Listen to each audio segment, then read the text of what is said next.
Julian Fellowes, you became a household name with the film Gosford Park and latterly Downton Abbey. But which medium, film or television, do you prefer writing for? My great interest is the camera, to be honest. I grew up in that tradition of the stage and the theatre, and must get back to the boards, and all the real thing, all that. And I allowed myself to get swayed into that. I don't know why now, because I'd always been interested in films as a boy. I wasn't really interested in the theatre at all, and in fact, it bores me stiff. And still, the reality of a camera narrative, which is so much greater than theatre isn't about reality. It's a different kind of narrative. I mean, even I can see that. So the lack of reality isn't a charge, but it makes it a different kind of narrative that I find less interesting. As to the difference between a film and a television, this is the first extended television I've ever written, sort of open-ended series. And what's interesting about that, of course, is that you don't know where these characters are going. You start, you write one series, you hope it'll go, you hope it'll find an audience and so on. But, the first series you have to write as if that might be all there is. So the end scene was at the garden party when the First World War was declared, so that if that had to be all there ever was, that would be a sort of feasible ending. And then, of course, it wasn't the ending at all, and now I'm writing the sixth series. So that's a strange sort of kind of godlike activity where you just decide what's going to happen to these people. A film is a different construction. A film is a one-off, and you're writing that film, and it's completed before it's cast, and it's, the script exists as a unit before a frame of film has gone through the camera. So it's a completely different process. Entirely separate. Which has a brighter future, do you think? Well, all my life, people have been predicting the end of the cinema. It was going to be killed off by television, and then it wasn't, and then it became more and more popular, and suddenly all we ever talked about was films again. I think we are now going through a period where television is in the ascendant, but there are reasons for that. I mean, one of them is that because the big movie-going market is quite young, and if you want a blockbuster, so-called, you really usually have to appeal to that audience between about 15 and 25. And, that is not an emotionally significant, sophisticated audience.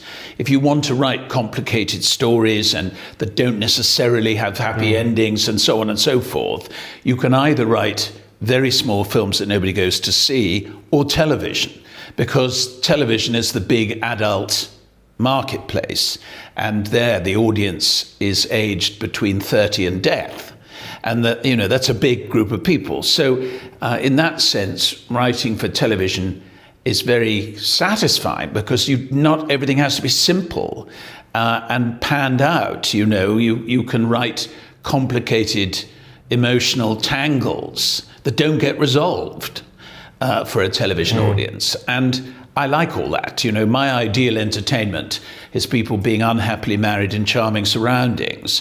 And, I'm more likely to find that on television or in French films. But, it's a pretty even two-horse race, and then soon films will pull ahead again.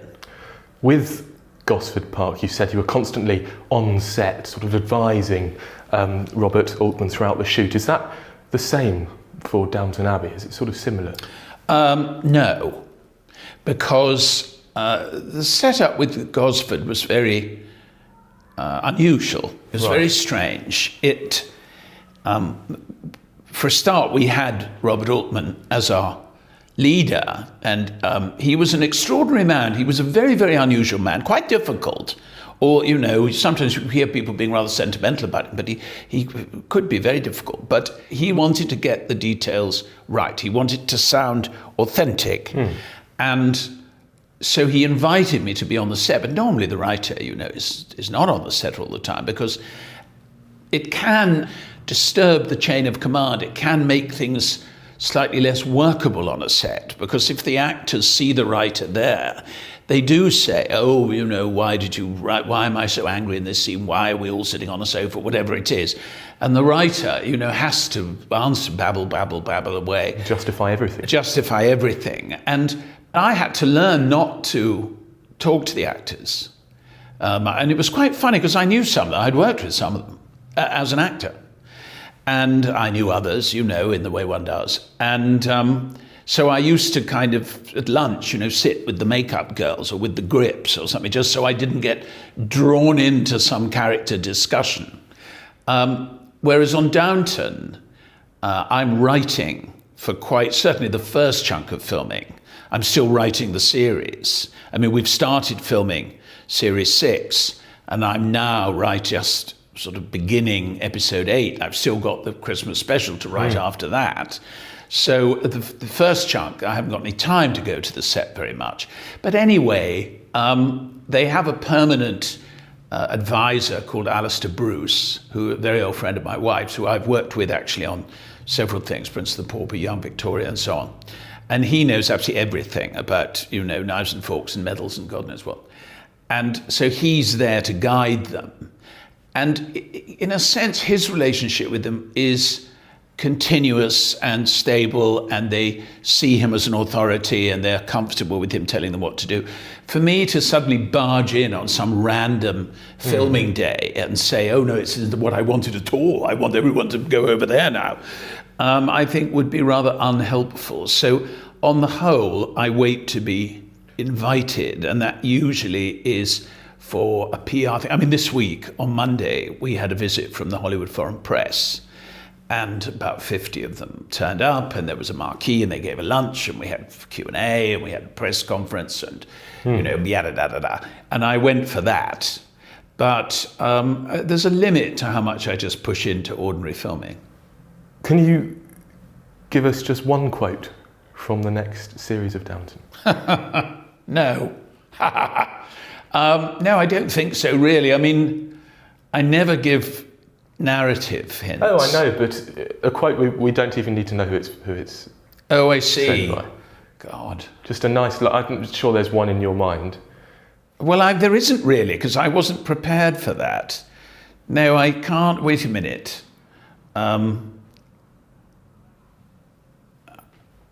Oh, that's right. There's quite a nice moment when Violet says to Robert, don't think I've given up. And Robert says, I won't think that at your funeral. And she says, how do you know I won't be at yours? Which I thought was quite good. I was quite pleased with that. And that's coming up this year, of course. And then another one when one of the daughters says, Cousin Isabel is allowed to have her opinion. Allowed to have is allowed to have her argument. And Violet says, of course she is. She's just not allowed to win it. When you do eventually decide to end Downton, will you announce that before the final series or episode, or not at all? No, I think we would announce it. We will announce it, because I think we will want, as they do in America, we will want the audience to see the last series as the last series, and to understand that we are wrapping these people up. And because I think then they'll receive it slightly differently emotionally, as opposed to an ordinary series when you just think, well, this is where we've got to now. Yeah. But then I wonder where we'll get to next. But when you know, no, that's it. I mean, I have still to watch the very last half of the last series of Mad Men, because they released it in 2 halves. And I know that part of that is a curiosity to learn what happens in the end, you know, how they are wrapped up. And because I loved Mad Men, I was obsessed with it. And so I'm sure we'll do that. Yeah. Right. I think you've said your next project will be a US series. Why are you going to America? Are they more receptive to your work? Well, you know, because someone asked me, really. I mean, I do other things as well. I've got a musical I'm doing with Andrew Lloyd Webber Right. at the moment, based on a film 3 or 4 years ago called The School of Rock. Do you remember, with Jack Black? Amazing film. Man. Always used to watch that in school. Oh, it's such a year. great movie. And we're doing a musical based on that, which opens on Broadway in December. So I've got that going on. And then I've got... What's your role in that? I write what is rather oddly called the book, which is the script, basically. But a script in a musical is called the book. Nobody knows why. And I remember when someone said, Julian's written the book of Mary Poppins, and everyone said, absolute nonsense, that was written by... And, but I've got another couple of musicals I'm doing. So when people say, are you doing a series? The answer is that's the plan, but there is many a slit twixt cup and lip. Sorry, I'm hiccuping through this section of the interview, but no doubt it will soon pass. It's amazing. I'm quite good at getting rid of hiccups, actually. Oh, really? Yes, if you look at me in the eyes, what did you have for breakfast, Julian?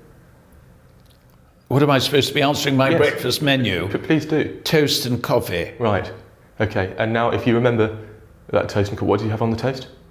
Butter and marmalade. There you go, the hiccups are gone. Isn't that amazing? That section might go viral. Right. We'll talk about America and going over there to... Sorry, I'll start this again. Sorry. Have they gone? Yeah. They haven't they? Oh, quite good. Sorry. Very surreal.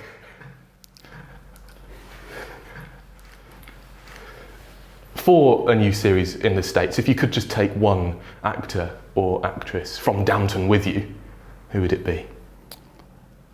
Well, I'm Maggie sure Smith, they're isn't all it? sick of the sight of me, but It's Maggie Smith. I mean, Maggie and I have this, we've done 3 things together now. We've done Gosford, we did a family movie called From Time to Time. Yes.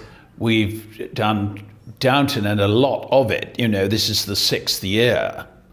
So she has spoken a lot of my words, and I've written a lot of them for her.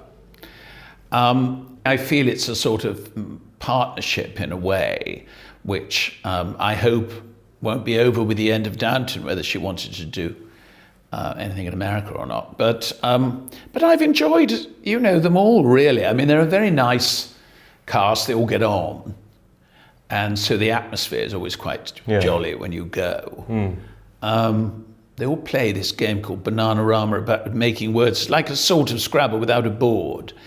And I can't think how they keep going at it, but anyway, they do. But Have you played with them? I've played it. I haven't played with them. I played the game. Do you know who's the chief leader, who's quite good at it? Maggie's very good. And I think Hugh's pretty good. But they're all pretty good. Michelle is good. No, I think they're all pretty good. They are now. They should be. They've been playing it for 6 years. But no, I mean, I hope our paths cross. I mean, there's a certain kind of thing I do, which is a sort of kind of warm drama. On the whole, I write scripts about likable people as opposed to unlikable people. And not every actor can do that, I won't name anything, but there are shows where your inability to like anyone in the story makes them quite hard to watch. And I would use these actors. I think they've all got that gift of making you want to follow them, making you want to see how it comes out. Whereas there are other actors, very good, very talented actors, but they don't have the gift of involving you in their predicament. And then are they typecast, do you think, into characters that don't necessarily demand that audience respect? Well, typecasting, forgive me, is a phrase used by people outside the industry. I am outside of the industry, I apologise. Disparaging way. The truth is, all actors are typecast. And if you don't get typecast, you don't work. That's very interesting. There must be one type of character who, when they are writing the 6 names down on a piece of paper as possibles, you've got to be one of them. And if there is no character for which you naturally spring to mind, you will never get your career off the ground. versatility, in fact, can be a real preventer of success, because you just don't spring to mind for anything in particular. And one of the things English actors often do is they make a great success, they have a terrific hit in something, and they immediately try to play something that is quite different. And as a result, they hold their careers below the waterline and sink without trace. Americans never do that. They make a big hit, they will immediately try to follow it with a very similar role. To entrench their place. To entrench their place. Right. They will do that 4 or 5 times. Only then will they begin to stretch their boundaries a bit and start to play something. The character star does exist in America, like Dustin Hoffman or something, although I think they're rarer than here. But even there is a certain kind of harassed New York intellectual that he played again and again and again and again as he was getting older. And really, whether it was The Graduate at the comedic and young end, or Kramer versus Kramer in a more middle-aged context, they were the same guy or very similar guys. Do you think Hugh Grant perhaps has mastered that over here? Well, I think he has now. I think he made, after 4 Weddings, great success, he made 1 or 2 films that went completely against 4 Weddings. And I think things were not going particularly well for him. But then he had a second chance with Notting Hill, and he did not make the same mistake again. After Notting Hill, he made a series of films that entrenched him as the kind of rom-com, perfect British leading man, slightly fondly hesitant. What? Likeable. Yeah, likeable. And all of that. And when he'd done half a dozen of those films, he was an established movie star. Then he could do what he liked. But I think he did nearly fall into that trap in the first tranche. But you often see it. It's rather a shame. It's like that thing of when they've made a great movie and they immediately rush off and do a long run on the stage. And by the time you come out of that, all the heat's gone. You know, you have to do career management. It's not enough just to be good. That's very interesting. Could we pop back to Downton for a moment? That and some of your other work provides viewers with a form of entertaining escapism. What or where do you escape to? Well, I mean, I like television. You know, I'm a guy who works in television who likes television. And I like binge watching. So I never watch a series as it's going out. I always wait till it's over. And then I can watch them all at once. Straight through it. What about factual programmes, documentaries? Are you into those? Is it more sort of... No, occasionally. I know I quite like historical stuff when they're well done. And I've made a few. You know, I made some programmes about big country houses, about Burley and Goodwood and Blenheim and so on. I like documentaries. With historical programmes, isn't it Hilary Mantel who's been heavily criticised for challenging the perceived view of historical events? Do writers have a duty to keep to the facts? I don't really want to answer that because I don't want to be critical of Hilary Mantel. Fair enough. So we sort of can, I suppose, gauge from that your answer. But we will move on, as you wish. As well as being a writer, as well as being an actor, you're also a member of the House of Lords. Are you political? Yes. Yes, I am political. I've always been political. My father was very political, and my family was fairly political. My father had voted Labour at the end of the war, but was a fairly staunch Conservative by the time I knew him. Whereas one of my brothers was a fairly staunch socialist. So I grew up in arguments, political arguments at the dinner table, with both sides represented. I didn't grow up in a conservative household in that sense, but I am a conservative. My problem really is with socialism is not that I disapprove of all their measures. Some of them I approve of very heartily. I don't have any problem with them at all. I voted for gay marriage. It's not an issue for me. But I don't see really how mature and thinking adults who are educated, like a lot of people in my profession, can vote for a party that cannot run the economy. Because it seems to me that the first job of a government is to make a healthy economy from which everyone may conceivably benefit. And when the economy doesn't work, nobody benefits, least of all the working class, who they are supposed to be serving, in priority. And so I do have a problem understanding why thinking, intelligent people will vote in a government, knowing that at the end of every single Labour term, the economy is in a state. How would you define thinking, intelligent people? Well, I think that is a definition.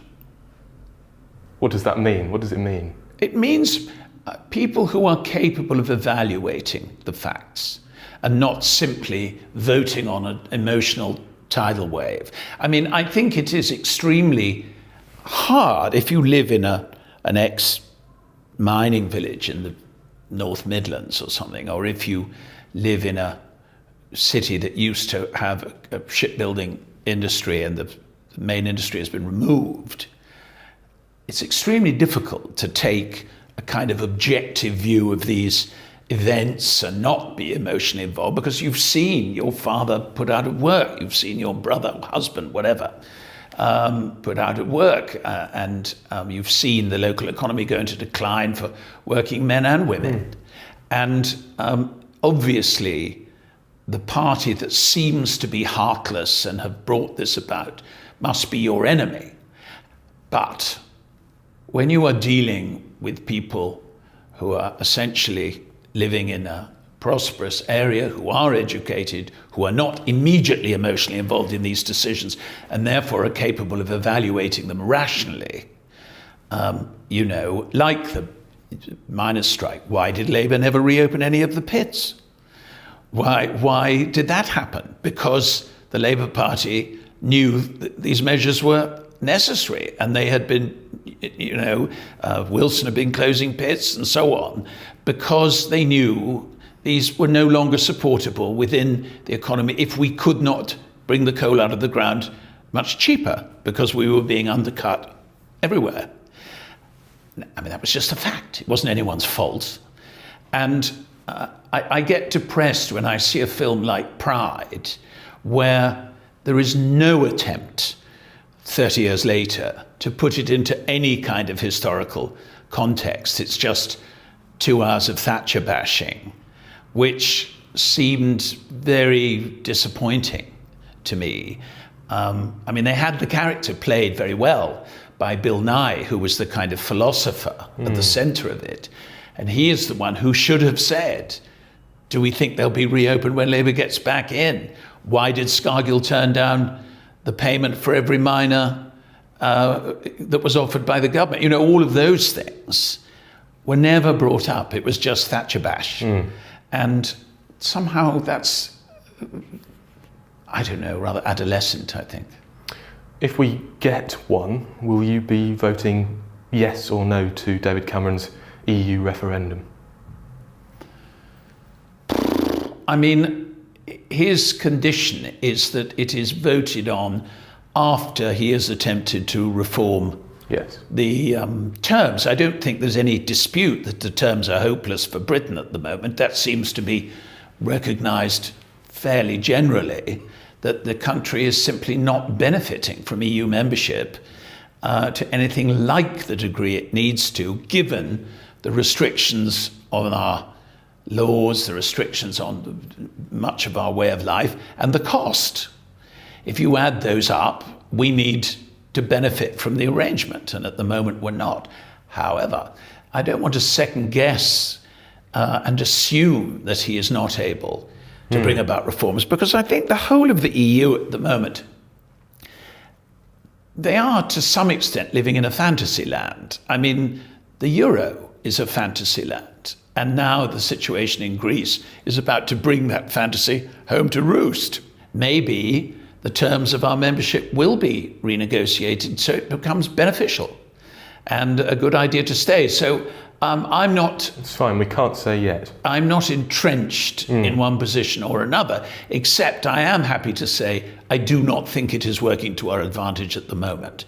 But further than that, I wouldn't go.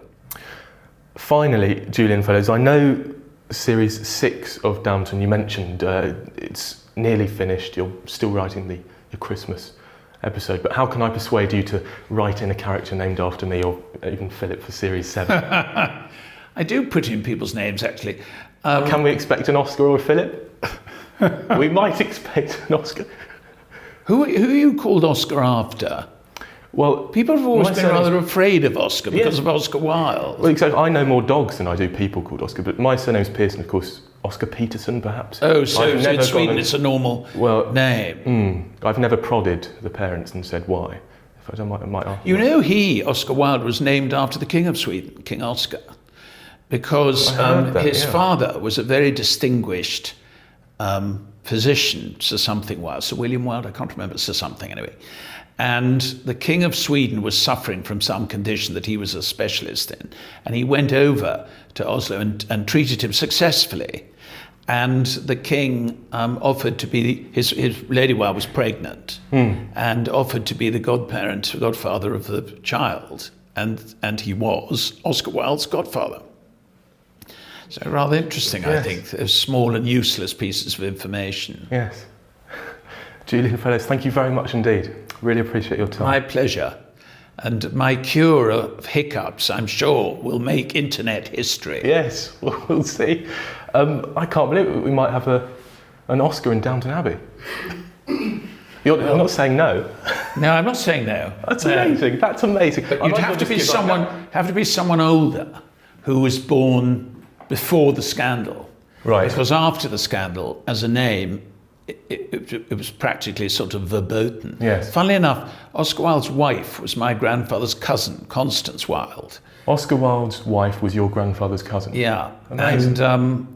And my great-grandmother knew her very well, actually, and was very fond of her. But again, after the scandal,